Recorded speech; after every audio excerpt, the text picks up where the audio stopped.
Hi everyone! Today in the fruits of the Spirit we're going to be looking at faithfulness. Now for some of us faithfulness is one big ask, because when things are going all honky-dory for us and we're in a good place and life's positive and our circumstances are all working out just as we want them, it's very easy for us, isn't it, to remain faithful to God.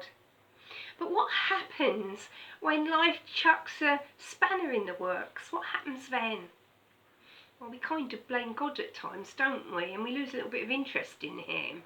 It's like, oh God, what are you doing? Have you forgotten about me right now? Hey, look, little me sitting here. And it all seems to go wrong. Something to think about, isn't it? Blaming the wrong guy half the time, you know that. Poor God, he gets blamed for everything.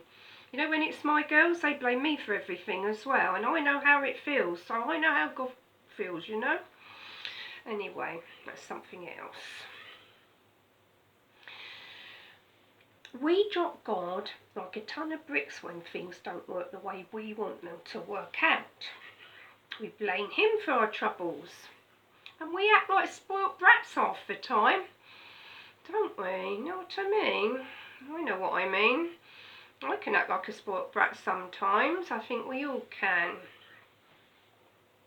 But do you know what? It's not always good to get our own way all of the time. And God knows that. He knows full well.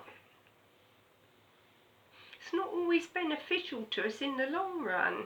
He's saving us from something, or there's something better for us.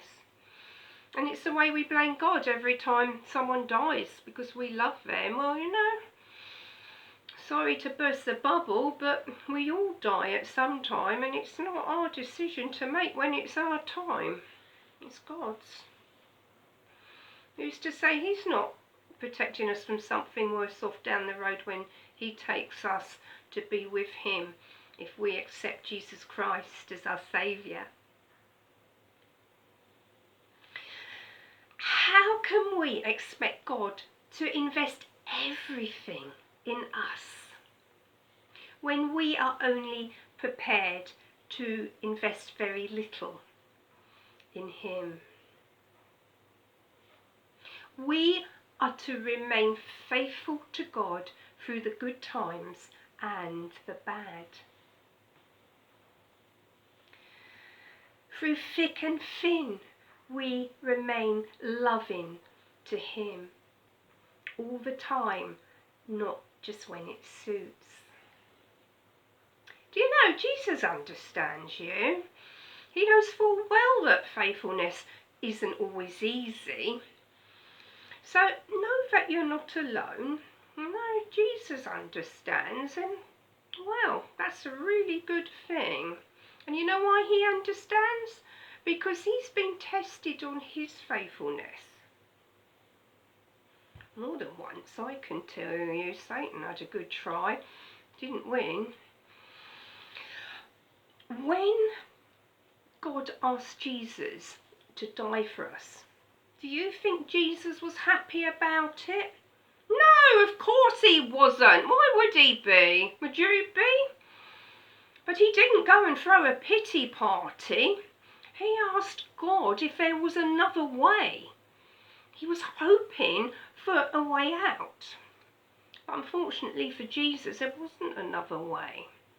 But that didn't change how Jesus felt about God. He didn't shout, "I hate you, Dad! I hate you! You don't understand me! What you putting me through?" No, Jesus didn't do that.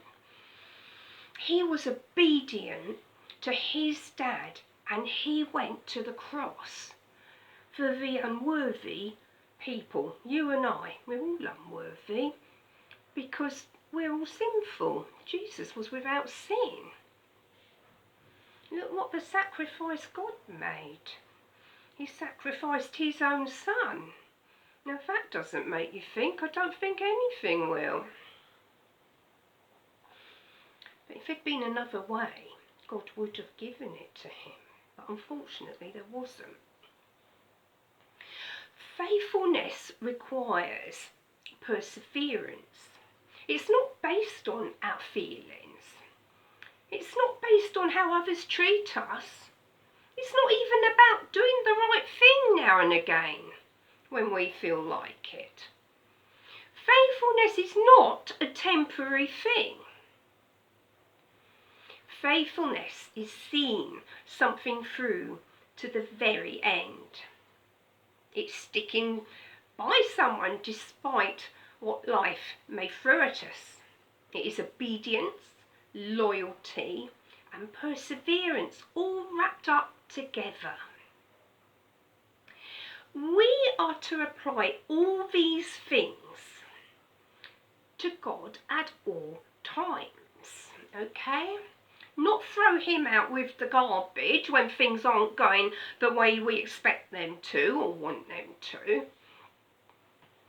You need to remember, folks, that God never walks away from us. It's us. We walk away from God. That's the truth of it. And I can assure you 100% God is always faithful to you, even if you choose not to be faithful to him. He won't let you down. Search him out. You'll find him. He's only a chat away. I've told you that before. Sometimes people will say to me, "Oh, Michele, will you have a chat to God for us? Will you speak to him on our behalf?" Hey, I've nothing you haven't got. Good grief. I cannot do more than you can do. I'm no more special than any of you. Not to God. He loves you as much as he loves me. He's waiting to hear from you. He wants to hear from you, not from me telling him about you. You go to him directly, okay? He's dying to hear from you.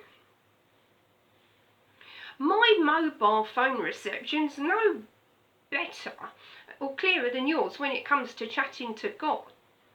He'll never refuse your call and he will never hang up, okay?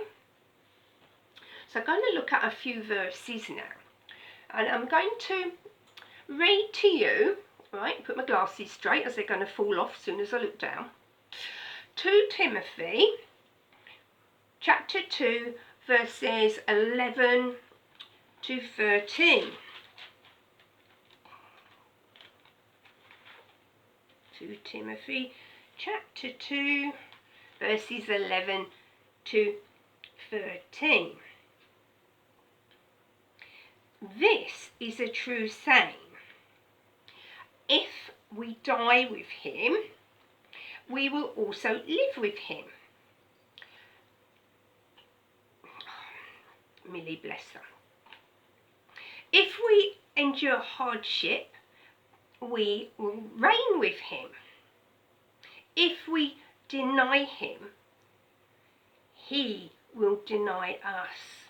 If we are unfaithful, he remains faithful, for he cannot deny himself.